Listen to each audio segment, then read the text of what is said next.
Welcome to the Camera Dude Podcast, where we focus our lens on business. We will cover the art of business and everything in between. Join your host, Rob Moorman, a seasoned photographer and RV park owner with over 27 years of experience, as he captures insights from industry experts and fellow entrepreneurs. From mastering customer service to igniting creativity, we explore the common threads that weave through successful businesses. Get ready to click, snap, and discover on the Camera Dude Podcast. Welcome to the Camera Dude Podcast. I'm Rob Moorman, your host. Join us today as we dive into all things business and life. So hey, let's get started. I am pumped today. Our guest is an expert in physical health, posture, exercise, stretching, and nutrition. With many years of experience, he has successfully operated a thriving chiropractic and physical therapy practice. Renowned in St. Petersburg and the greater Tampa Bay area, he has built a reputation through excellent business acumen and strong networking skills. His commitment to community involvement is a cornerstone of his daily practice. So guys, hey, join me in welcoming Bon Thomas of Bon Thomas Chiropractic. Thank you, Rob. What a great intro. Really appreciate you. Appreciate your friendship. Appreciate all the things you do in our community as well. A quick intro about myself. I'm a fourth-generation native of St. Petersburg. My grandfather came to St. Pete in the early 20s and started off in the hotel business. And so as a kid, I worked in hotels throughout all of high school. In fact, I planned on going into the hotel business until a job at High Hampton Resort in Cashiers, North Carolina, that kind of just changed my perspective that I did not want to go in the hotel business. But anyway, been here for a while. Went to undergrad at Mercer in Macon, Georgia from 89 to 93, and then directly into chiropractic school 93 to 97. Where I did a 6-month internship in St. Augustine, and then started my practice as an independent contractor in downtown St. Pete from essentially 99 to 06. And if you don't know what an independent contractor is, essentially I just rented space out of another practice. And then from 06 to 13, I moved 2 doors down from your office on 16th Street. And rented at 3935 16th Street. And then from 13 until now, I was able to purchase my building and loving life. Awesome. Married for 20 years. My wife's a PT, so she does physical therapy in the office about 15 hours a week. And just having a lot of fun. Excellent. I'm glad to hear that. There's a couple of things there that take us off of our notes already, but I absolutely love it. What I heard you state was, and this always lays heavy on me. I see business owners who rent their entire career. You own your practice. I own my photo studio. You'll invest all this money into a rental space, and then when you retire, there's nothing to show for it. But you've purchased the building, same as Moorman Photographics has, and I know that you'll have that building either to lease out or to continue to work in as maybe one of your younger peers later in life is stepping in for you. You'll always have that building as an asset. How important is that to you to leave that to your family and or to the practice as it carries on with or without you? Yeah, just like you said, I mean, definitely the best financial decision I've made was purchasing that building. It's going to put my kids through college. It's going to just give us a lot of financial security throughout. If I ever do retire, I don't plan on retiring because I love what I do, but it's just a good financial decision. And owning your own building, our AC went out like 2 weeks ago. I would have had to call the landlord and figure all that out, get estimates come out. It would take in a week. I was able to get a new AC unit within 48 hours. Wow. So get me back in business. So it was it's good. Twofold. I see that you have control over it. Yeah. You're not waiting on some landlord that sometimes they do their job perfectly and other times they don't. And so it's frustrating, but you also own that asset. So when you replace the air conditioner or whatever it needed, you're investing in your own property and not in someone else's. So I like that. Yeah. I went to vocational school, so it's not quite as high end as or as intensive as chiropractic, but I did a 2-year course, and then the biggest thing was my internship. You mentioned an internship, if you will. I did a 1 year full time without pay. And that's where I really learned. Tell us a little bit about your experience interning for maybe someone that's getting started in the industry and they're really looking to kick off their career. I think interning's the best place to start. What do you think? Yeah, I mean, back in the 90s when I graduated, the FCA, or the Florida Board, essentially, of chiropractic, they made it mandatory for all chiropractors out of school to do an internship. So that's why I did it. But I certainly learned a lot in regard to, your baptism by fire when you're in a practice. You don't learn how to run a business in school. No. By any stretch. So I learned the ins and outs. And one thing that I really did learn, Rob, is that I wanted to have my own business. I did not want to be an associate. I did not want to work for somebody. I wanted to have my own business, depend on myself, not on other people for my own well-being. So I like that. That's actually kind of, in a way, the good old American way of push through, make your own way, work really hard, row your boat upstream. And I call it slaying dragons. When you own a business, you are learning the practice of chiropractic, helping people, healing people. By the way, to our listeners, I'm a patient, and I don't mind sharing that. The doctor can't, but I can. And I know that he keeps me moving and keeps me in business. So the thought process that he has to be a doctor of chiropractic is one, but the second half is he's an entrepreneur. So he has a business, he has employees, he has a location, and all of those things also have to be taken into consideration. Have you found that you've also had to fall in love with the art of business just as much as the art of chiropractic? Oh, for sure. Absolutely. I mean, as you know, Rob, being a photographer, in my case, being a chiropractor, business owner, you wear so many hats. Whether you're the employer, you're the maintenance guy, you're cleaning the office, you're managing your patients. It's everything. The old saying, chief cook and bottle washer. Absolutely. And, absolutely. You do wear many hats. As you know, I own 2 businesses. Right. And so I have numerous hats. But it's actually not because I have a business. It's because I'm bald and I have to have hats in the Florida sun. Boom, there you go. But I can tell you this. The truth is that you do it all. And if we don't do it, nobody else will. So as business owners, I have friends that work somewhere, and they're off and they're out kayaking and having a good time. Rob, you need to go diving and slow down. The problem is if I don't do it, it's not going to get done. The business will falter. And same for you. And if we don't step up to the plate, swing the bat and hit a home run, we have employees that we're responsible for. We have insurance payments. And for you, your patients, for us, our commercial repeat clients that we're always there for. And so if we don't do that, who's gonna? Right. And you speak to that with employees. No one is going to care about your business more than us, the owners. I mean, they will work and they will do hopefully a good job, but nobody will care as much as we do. At 5 o'clock, it is checkout time, and they're gone. And who's there cleaning the floors, cleaning the bathrooms, and doing what it takes to impress the customer and provide longevity in a business. Well, let's get into our questions. As our listeners know, I always have a list of questions. Some of them are the same, and some are tailored to each client. So there's a bit of a mix here. But what inspired you right in the beginning to become a chiropractor? What was it that motivated you? Did you see someone get healed? Did you experience it yourself? What was it that opened you to that? Well, a combination of the two. I was helped by a chiropractor with a tennis injury and just observed his lifestyle, how much, fruit he received from his work, helping people and such. And so that was always in the back of my mind of maybe becoming a chiropractor.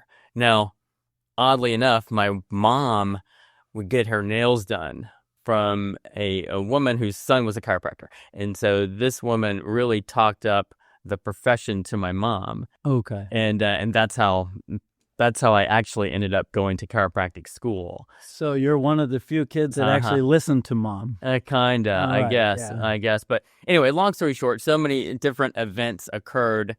I was in college in Macon, Georgia. I met one of the students from Life Chiropractic College at a New Year's party randomly. And the next thing I know, I'm up at Life a week later, visiting the school. And long story short, here we are. So it's been a good move. It sounds to me that there's kind of a divine intervention there, because it came to you through a series of events. Yeah. And it was more than one opportunity that opened up this conversation about chiropractic. And then luckily you followed, at least luckily for me, because you keep me working on a regular basis. Well, so it's a pleasure. Thank you, Rob.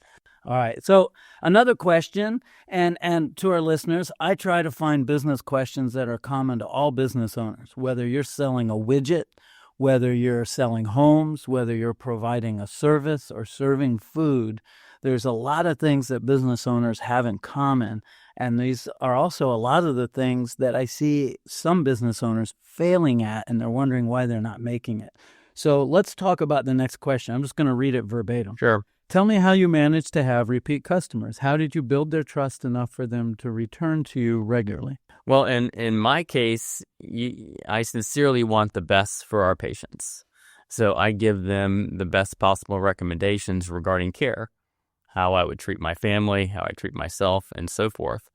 So that's it. So you're really, what you're aligning with me is that you've provided knowledgeable service, which means you're knowledgeable in your craft, if you will, and you're also providing a service that they're going to come back to. So if they had come to your office, which will be another question later, but let's say they showed up and the office was a mess and your office manager was behind the counter playing solitaire on the computer. I had an employee doing that at one point at one of my two businesses. Mm-hmm. And so I can tell you that they probably wouldn't come back.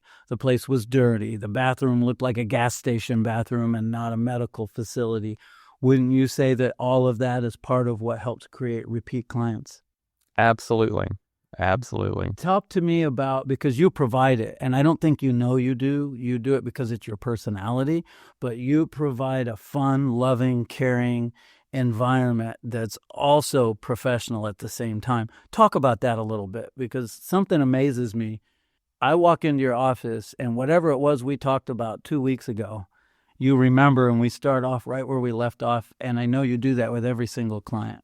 That makes them feel comfortable, but oh my, how do you do that? You know what? People say that all the time. I don't know.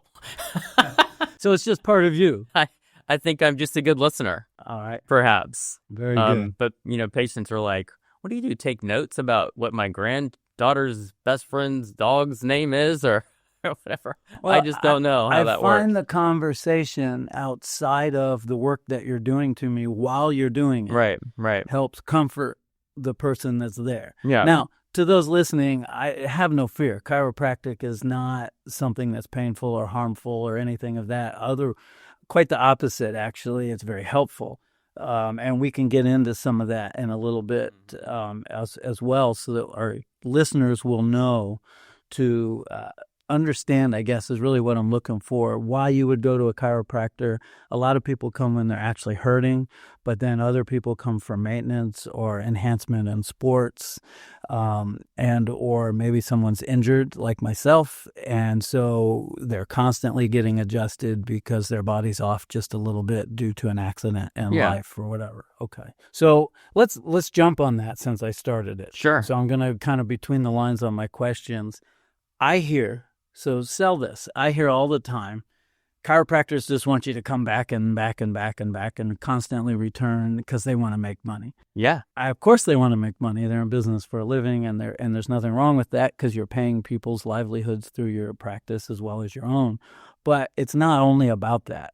There's a maintenance level there. So fill us in as to what it would be, as to why, and what happens in the body over repeated times of getting chiropractic manipulation. Yeah. So essentially, most of our patients start because they're in some sort of acute situation. They're in pain. So we provide the necessary treatment adjustments to get the person out of pain. However, due to someone's lifestyle, like for you, example, Rob, you are so busy lugging camera equipment, driving, setting things up. All of those are stress on the body. Mm-hmm. So stress are three things. In your case, we're talking about physical stress, but there's also chemical and emotional stressors that can affect the body in a negative way. So the benefit of maintenance chiropractic care, once we've gotten someone out of a critical situation, whether it be pain and such, is to keep the joints moving, keep the pressure off those nerves that exit your spine through the chiropractic adjustment. Excellent. I'm glad you dispelled that, because I hear it all the time when I tell people I go to a chiropractor. They'll say, oh, they just want your money. And I repeat, I choose to come back. So how I met Dr. Bond for our listeners, a couple of different ways. But when I met him at a professional level, Dr. Bond had come to our studio for a headshot on a Tuesday morning, second Tuesday of whatever month it was. I don't remember, because after your headshot was done, I had a regular day of business. I got in the car and I headed to the Tampa Area Professional Photo Association meeting. And on the Howard Franklin Bridge, I got rear-ended. Boom, on the opposite side of the hump there. And so I got the girl's number and information. And luckily, she hit my trailer hitch and it put a big hole in the front of her car, but my car was fine. But before I got off of the bridge and out of traffic, I couldn't feel the side of my face. It was tingling, and I had all this weirdness. Took a couple Tylenol, and I think I had a glass of wine at the meeting. Luckily, I had 3 hours, so it was fine. And that kind of relaxed everything. But late at night on the way home, I called you on your cell phone, and that told me immediately that you cared. I had your cell phone because we were doing portrait work. I think I texted you, and you responded and said, yes, come in right away. So the very next day after you had come in for a headshot, I came in to have you do x-rays and take a look at us and all of that. And I think my wife was already going to you. She was, yeah. Yeah, okay, that's right. So Tina was there in the first place. So that's how we met. And I chose, after that regimen of treatments that I was kind of signed up for to get back into shape from this accident. I also have a bad ankle that I walk a little funny because of, and so you keep me straightened out of that as well. And I love that because you keep me working, and I choose to go back. So that's something I did. So to dispel the truth of you or pushing people to get stuck in this rhythm of being there, that's not the case. You want to help them, get them back out. And of course, the option for them to do what I do, come back regularly. Yeah, it's always a recommendation. We don't force it, but we definitely want to recommend the best possible treatment for our patients. And if they choose to return, great. If not, we'll be there when they're ready to come back. I love that. That's and that's no the pressure. way it should be. And no pressure at all. None. Excellent. Well, and again, I choose. Now, Dr. Bond and I, we've become friends, so we're sarcastic together sometimes. And my joke is every time I show up that I'm helping keep the kids in school. Correct. And we giggle about it. But the truth of the matter is I am there by choice. And I don't have kids, so I'm doing my part in the community to help other children. All right, what advice do you have for a young chiropractor trying to start from the beginning, something that you wish you knew when you got started? I think the advice I would give is, like, for my situation, I remained as an independent contractor for probably 4 years too long. Okay. And so I would advise, everybody's different. Some people would like to be associates. It all depends on what their end goal is. So in my situation, I wanted to have my own business. So if you want to have your own business, I would certainly, depending on your finances too, if you had plenty of money, go ahead and buy a building and get started, but it's expensive to get started. In my situation, I had a $10,000 loan from an aunt that I purchased a table from, and I basically just got started renting space out of somebody else's office. I would exit quicker, build up your practice. I did it through public speaking, which was terrific. And so.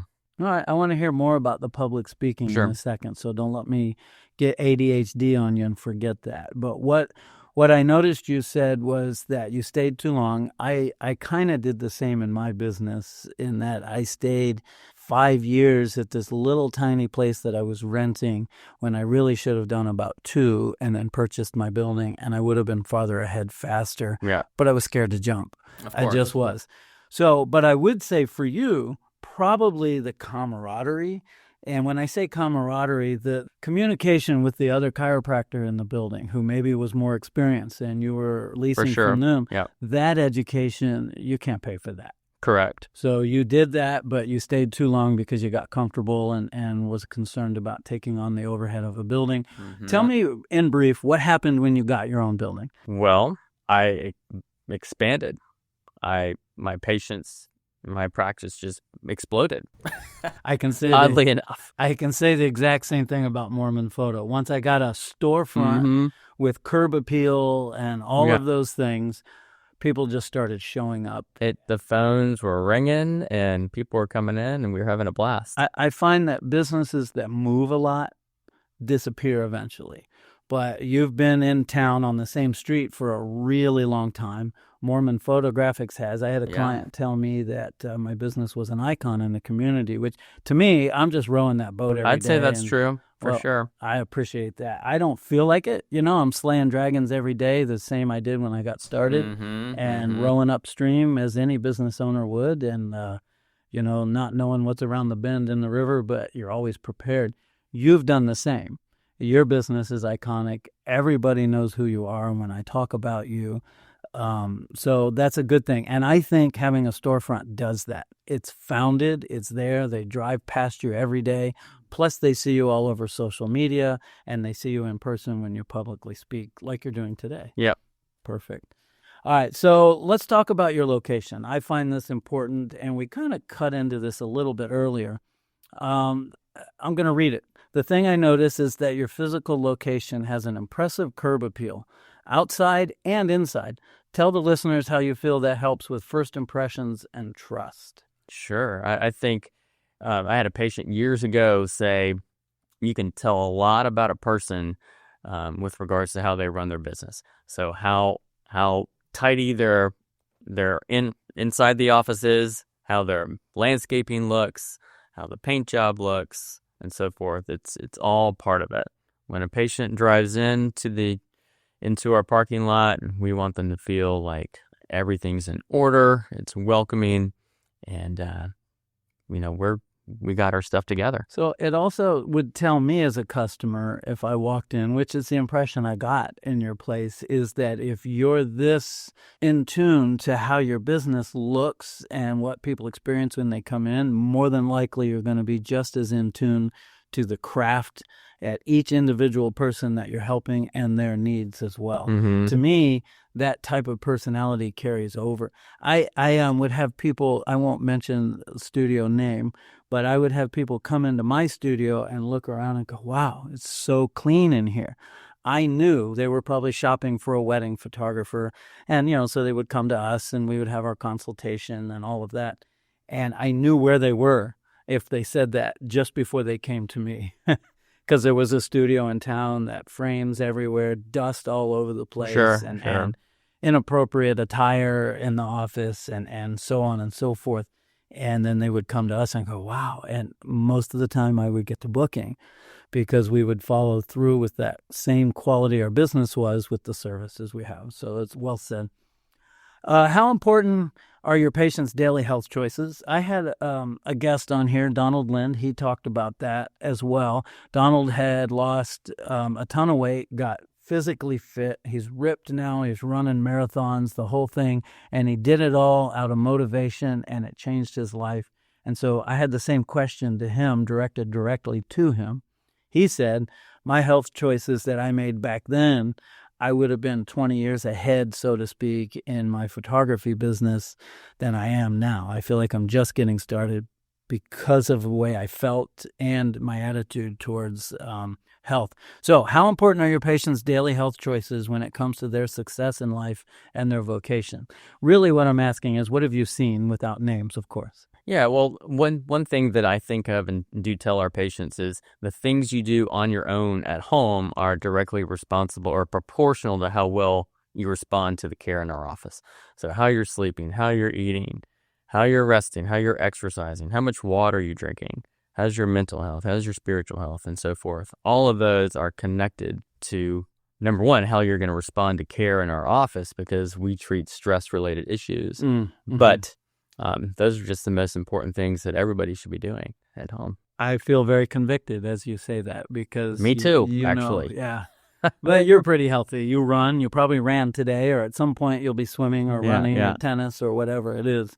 And I've gotten better. Thank you, Doc, for the motivation. How many years did it take? Well, you've been at the exercise coach for a while now, right? I have. And I plan to have them as a guest at some point to discuss that. I love the exercise coach and recommend it. I go to the one on 16th Street and 54th Avenue. You could talk to Jack in there for those that are listening. But I would say that I feel better. I have more energy. My blood tests are better because of working out. And that also makes your brain better and energy levels better so that we can provide service. Especially as we age, that exercise and strength training, so critical. Because we deteriorate fast as we age. Yeah. So tell me this. I'm going to go off a trail here. You said that you were in the hospitality industry. For those listening, know that I own Sunburst RV Resort. So I too am in hospitality. How was that maybe an igniter for your work ethic? Sure. Just observing my grandfather and his running of hotels, it's all about the customer. It's all about the customer service. They pay. They're our employer. The customers are our employer. Rob, you are my employer. My patients are my employer. So we pride ourselves. I pride myself on having a customer service, a patient-centered, a customer-centered practice, if you will. Critical. They're my boss. I don't work for myself. I work for you, really. That comment is worth the price of admission to the Camera Tube podcast. I've said it 100 times. I've had that problem off and on where upper management knows that the common goal is the customer. That's the main thing, is simply the main thing, right? But a lot of times the employees don't always see it that way, and it's really hard. And I think this question is farther down, but I'm gonna go ahead and ask it now because it's fitting. How do you train? You have a new employee at the front desk now, and she's phenomenal at what she does. Yeah, she's great. Talk to me about your training. Some of it you can't train. Some of it's innate personality. You can't train kindness, compassion, caring. You can't train any of that. We have a pretty thorough procedure manual. Okay. So we go by the manual, essentially. So you have a SOP, standard operating procedures, and that follows through. So let's say, hopefully she doesn't leave. She's excellent for your office. But, people come and go and in business. Maybe her life changes and she'd have to move. You would handle that in theory. You would take that SOP and the next person would just carry on. Correct. What I find about business ownership is even with an SOP, there's still a ton of read between the lines things that aren't actually in there that she would only know because she's been there a long time, and now you have to re-educate the new person. Are you finding that as well? Just little things. Oh, yeah. I mean, she comes from a background of hospitality as well. She's worked in James Beard award-winning restaurants. Excellent. So I hear her on the phone referencing the schedule, I have an opening here. It's almost as if she's taking a reservation at Burns Steakhouse or whatever. I mean, she is just on it. I love it. Yeah. And so she's able to think on her own, problem solve without getting me involved, which is terrific. I love that. We're very lucky. You can't change. We have that as well now. And we've had great people in the past. By all means, everybody's different. But we have an Elizabeth there now that is comes out of the school system, but working in the office itself. And so she's used to handling problems and upset clients and whatever, sick kids. And your office is probably a lot less stressful than her place. So. Oh, yes, it is. She's very happy. Her old place, yeah. She's very happy to be there, to be quite honest with you. All right. So what type of daily health routine do you recommend most for your clients? Just something that you say, maybe something that's simple that we can all do that's not so far-reaching that we give up on. Sure. I think water is such a basic habit that it's free, essentially. It's low cost, if you will. And so many health problems can be corrected through proper hydration. Another one would be sleep. Sleep is another very critical and something that I need to work on myself, but so important. Me too. So how many hours, was it 8 hours they recommend? Yeah, 7 to 8 at least. Okay.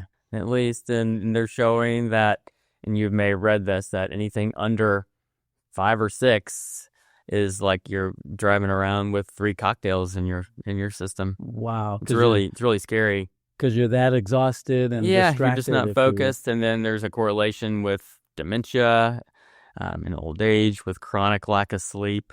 So it's so important. Okay. Well, and that's what I need to work on. We all do. As entrepreneurs, I have this thing where I love downtime and sleep time, and they're both equally necessary. I like to sit. I'm a music nut, as you are, which we can talk about towards the end as well. And at my home, I have this gorgeous little Carver audio system from the 80s. And my good friend, he rebuilds old audio systems. And I hadn't had one for years, and I miss being immersed in the sound, actually putting a record on. I can stream with the unit. I bought a device to connect to it, and I do. But just that downtime of nothing is equally important to me. And sometimes I allow the downtime to go too long when I should actually be in bed. Yeah.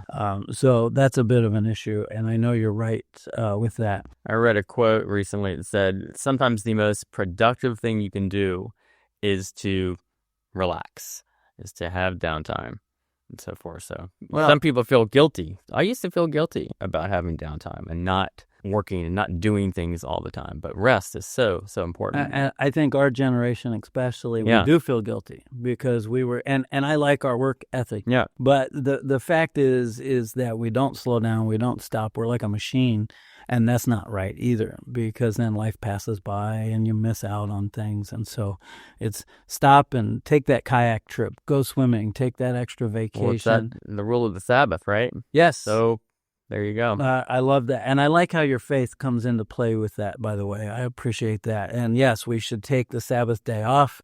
On the 7th day, God rested, right? And he's told us to do the same.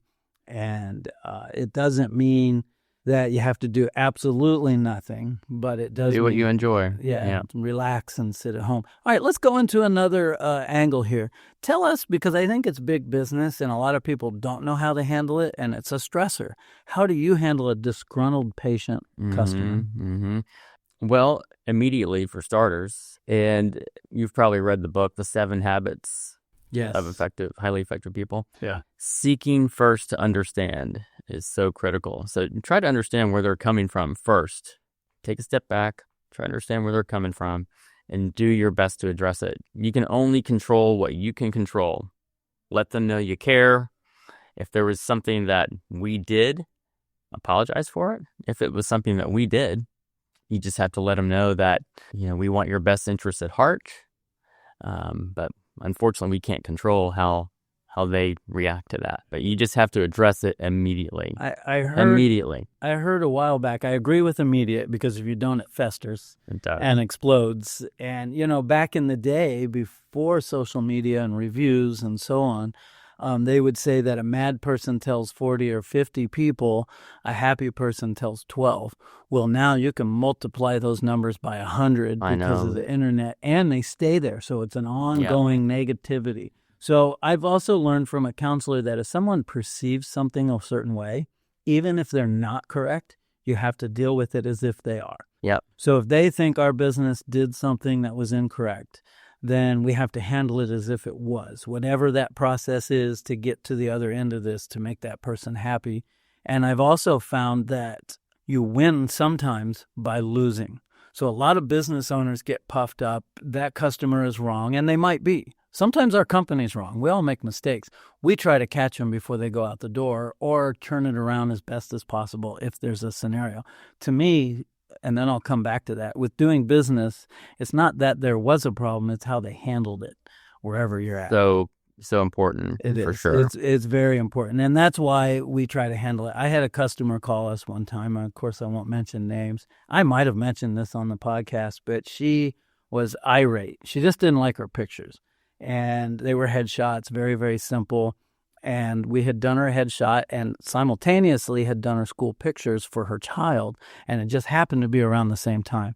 So she calls and my wife is crying and the whole thing. This lady was just over the top on the phone. So I take the phone and I'm trying to manage, and she's just continuing on. She kept saying my photographs weren't good enough for her dog. She said it 100 times.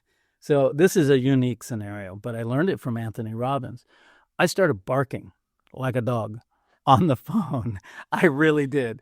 At this point, I was flustered. Yeah. And so I just We all started get flustered. We all get pushed to a certain limit sometimes. Well, I want to tell you something. Eventually, she started laughing.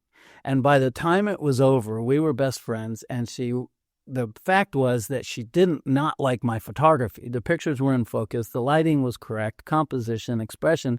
She had gone to the hairstylist an hour before she came to my studio and hated her hairstyle. Right. So I finally said, why am I paying the dues for a bad hairstyle that I didn't do?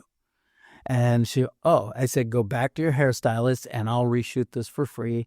And I gave her anything and everything I could to make her happy. And she spent more than she would have. And the school pictures were fine. It's just that it was the same name. And so she was mad. And so we were able to iron all of that out. So I appreciate you sharing that. Another brief note, our good friend is an eye doctor. Won't mention his name. Is now retired. And I asked him one day, he had come to my studio the same day that I had a situation with a client, which doesn't happen often, thankfully. And I asked him, the client was gone, and I said, how do you handle a disgruntled client? And he said, very simple. It was very simple. He said, I give them everything back. I get them out of my studio kindly, professionally, and as fast as possible. And I put all that energy into a client that actually cares. And I've taken that to heart. So it's very, very simple. And it's a way of doing it without angering them. You have to find kind of weave the web, if you will. Yeah. So anyhow, that's how that goes. I will say another thing that I do is we have a system in our office, and it fortunately doesn't happen often. But if a patient fires me, I definitely respond through a handwritten note and follow up, and just to make sure that let them know that still recommend this type of care and give them a few options of referral options as well. Excellent. So, yeah, always follow through, because I do have the patient's best interest at heart, and let them know that there are other chiropractors that they can go see. It's a professional way of handling it, and you kind of close the deal by finishing the job, even though they're angry. Instead of getting puffed up and letting ego and anger and all of that get in the way, you pushed forward and wrote a nice handwritten letter about whatever it was, and left them with a referral to go somewhere else and all of those things. So you kind of close the deal in a nice just like way. the eye doctor. Right. It's just like, and then you're done.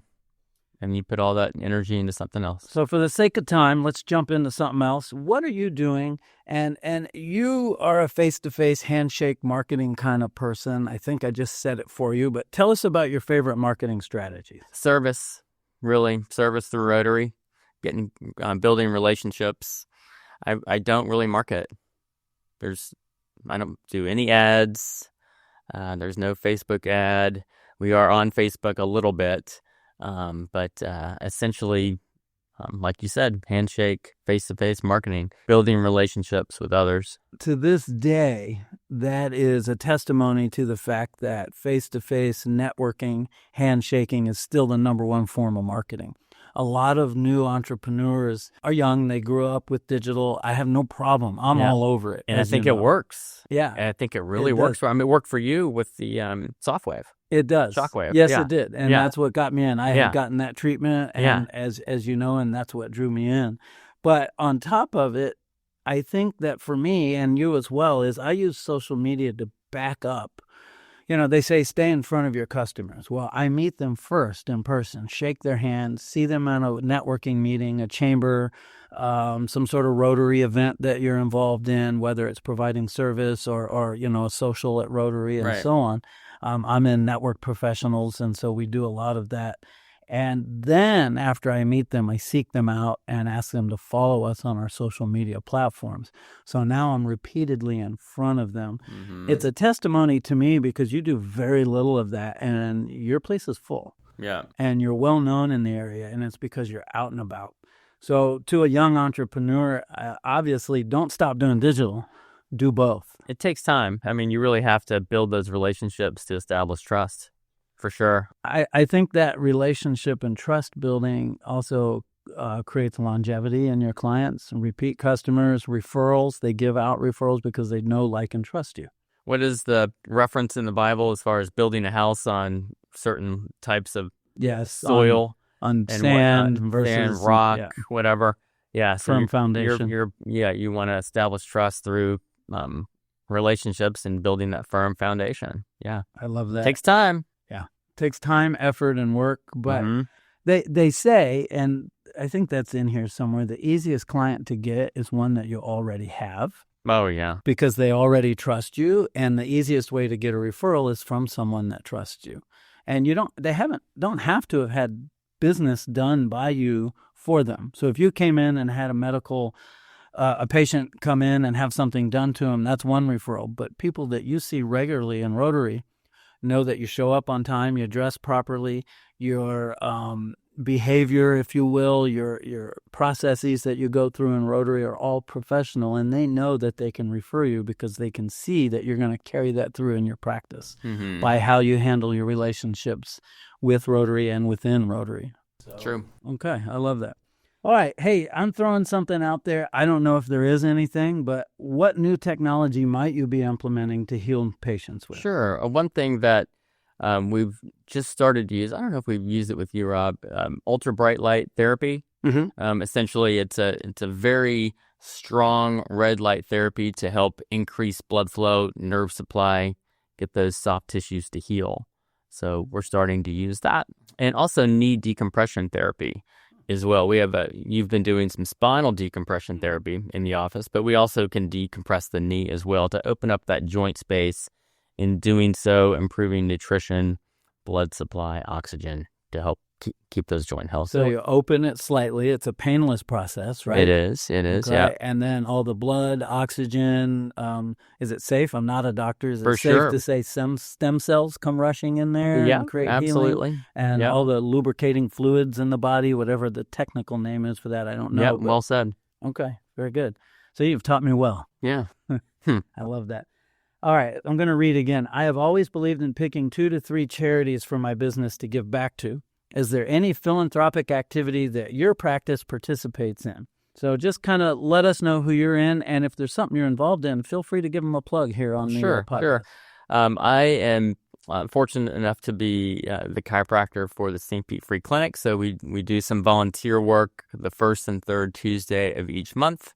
And they keep me very busy over there, so it's very fulfilling. So the St. Pete Free Clinic, if you don't know, provides everything from healthcare to housing to food, every aspect of human life, essentially. So certainly support the free clinic. Goodwill as well that we support, and we also support Resurrection House. Excellent. That's good to so hear. Those are three of the charities. Our generation of business owners always gave back. We don't necessarily talk about it. We just do it. And I've noticed today the new generation of business owners, it's a drop down on their website, our philanthropic activity. But it draws in customers because they see that you care. I always did it because when I was on these things, which we have St. Pete Free Clinic in common, we would photograph their gala and fundraiser every year for many years. Didn't charge them a dime so that money could go back into what they're doing instead of paying a photographer. And it's a great thing. And I was seen there. And by being seen there, they see that our businesses are giving back. And I think that that's the same for you, is being there, I think, generates an inertia, an energy, and I don't necessarily love this word, but kind of a karma where at some point God brings it back to you. It might even be from a whole nother source. Yeah. Always planting seeds, and service is so important. Yeah. We're here to serve. The free clinic is important. I remember being at a wedding one time, and I no longer photograph weddings, although I'm still behind the camera every day. But this bride had 2 receptions, and the food at the first reception, I don't mind saying, there was $20,000 worth of untouched food. So I called my wife, and I said, hey, they were going to pitch it. So they absolutely...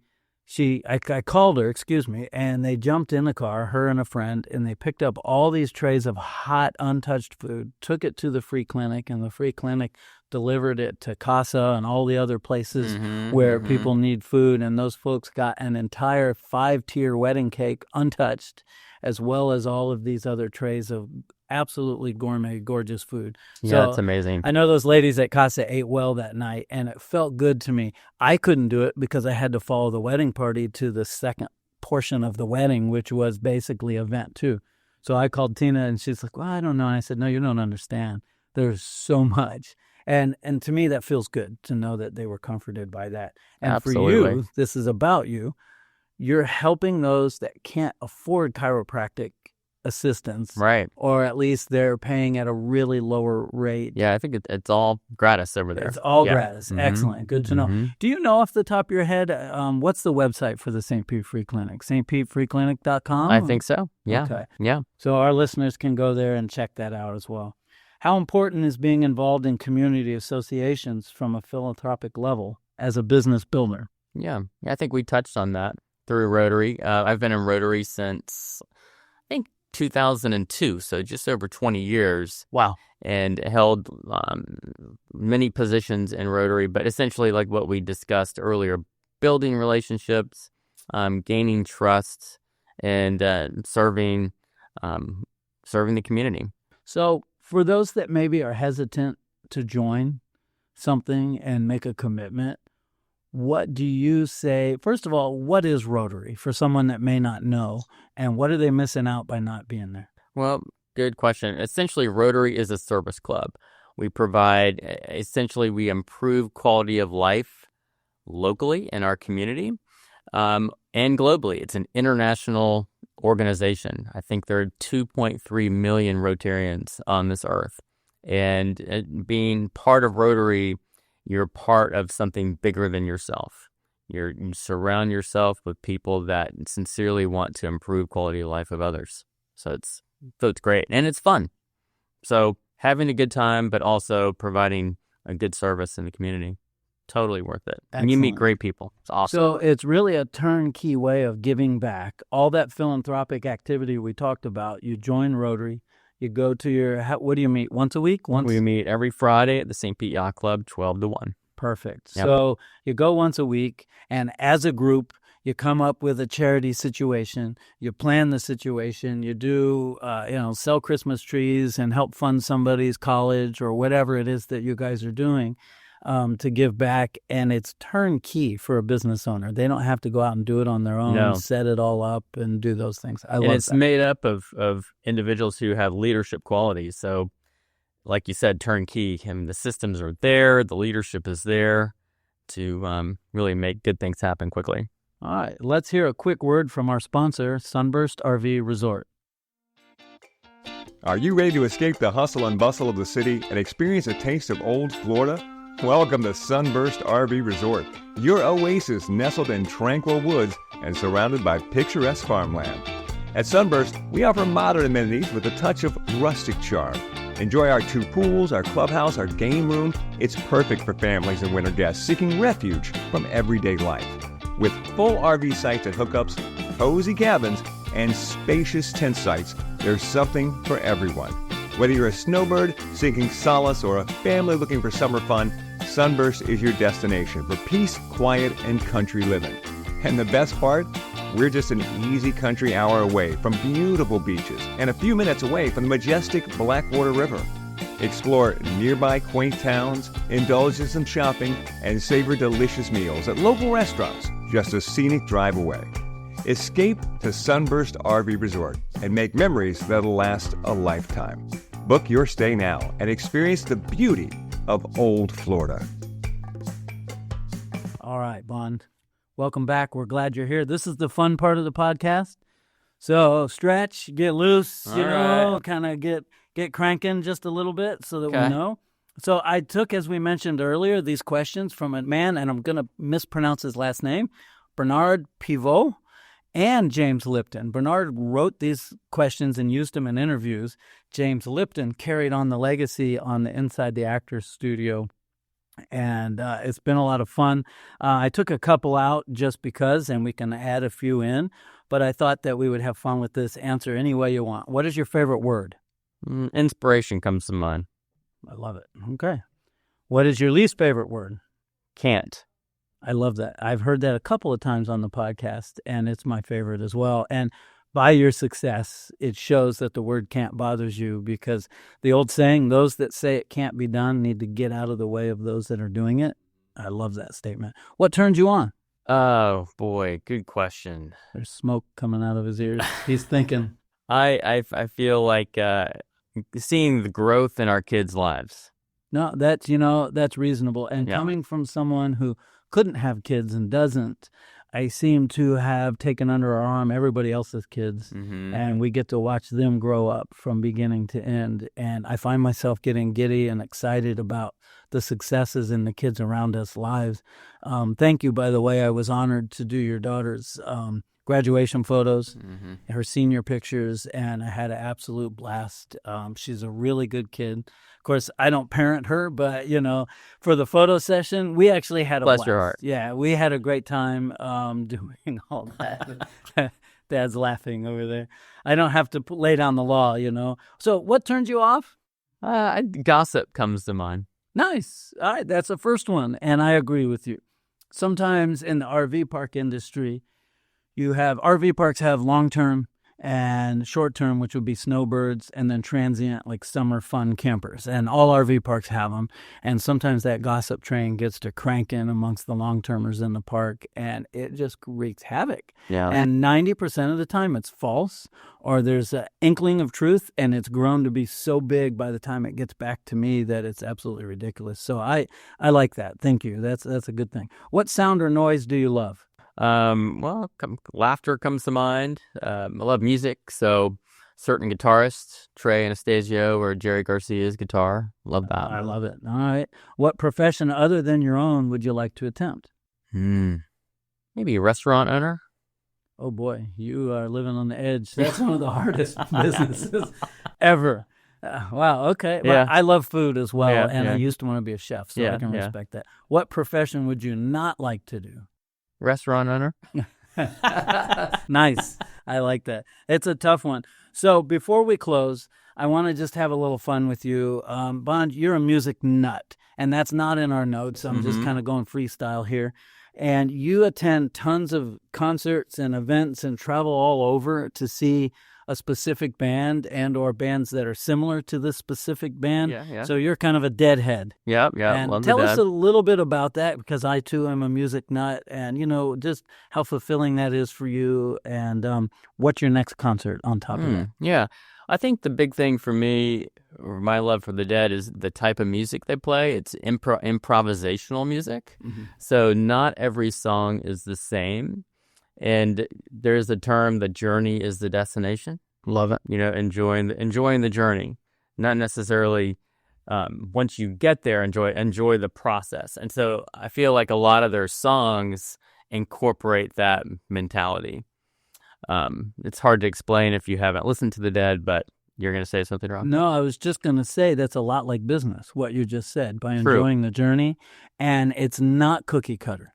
Every day is different, and different problems come up. And so when I say slaying dragons, that dragon could be 3 feet tall or 500 feet tall. Every day is different. And when you get past whatever hurdle that is, the result is different every time, every day. So the music you follow is similar to how you run your practice. Yeah, absolutely. Okay. Absolutely. And next show is Fish next month in Colorado. Excellent. Which Fish is exactly like the Dead. Similar. Yeah, similar concept. You've turned me on to Fish, and I need to listen to it more. So I promise on my next drive up to Sunburst, I have 8 hours to listen to music. I'll send you some things too. Yeah, let's do that. I love it. I appreciate it. So in closing, right into the microphone, tell the world how they can find you. Sure. Simply Bond, B-O-N-D, Thomas Cairo @gmail.com is our website. We're located 1210 16th Street North, 1 mile north of Tropicana Field. Excellent. I highly recommend Bond Thomas Chiropractic.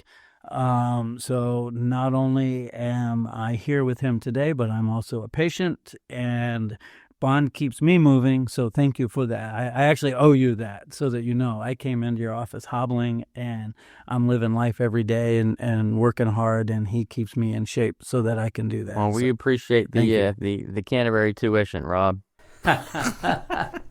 That's the joke, by the way. Which, hey, for our listeners, give the school a plug. It's a wonderful school in our town. Yeah, Canterbury has been great for our daughter. It's really taken her out and gotten her out of her shell.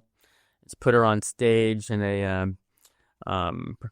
performance. It's put her on the basketball team. She's made great friends. And so a lot of growth with her at Canterbury School. So you've seen a lot of personal growth and Yeah. educational growth and maturing while she's at Canterbury. Yeah, That's for awesome. sure. Well, I didn't plan on that plug for them, but I'm glad that we Yeah. were able to do Yeah. that. All right, guys, in closing, thank you for hanging out with us on the Camera Dude podcast. Remember always, reach out to those that have paved the way ahead of you for success. They are a great resource. Until the next one, stay safe, be peaceful, and always look up for directions in life. Catch you on the next Camera Dude podcast. Thanks for tuning in to the Camera Dude Podcast. Don't forget to visit us at cameradudepodcast.com for more episodes and exclusive content. Connect with Rob Moorman on moormanphoto.com to explore his professional photography. And when you're ready to hit the road, make memories at sunburstrvresort.com. Until next time, keep capturing moments and chasing dreams. See you on the next episode of the Camera Dude Podcast.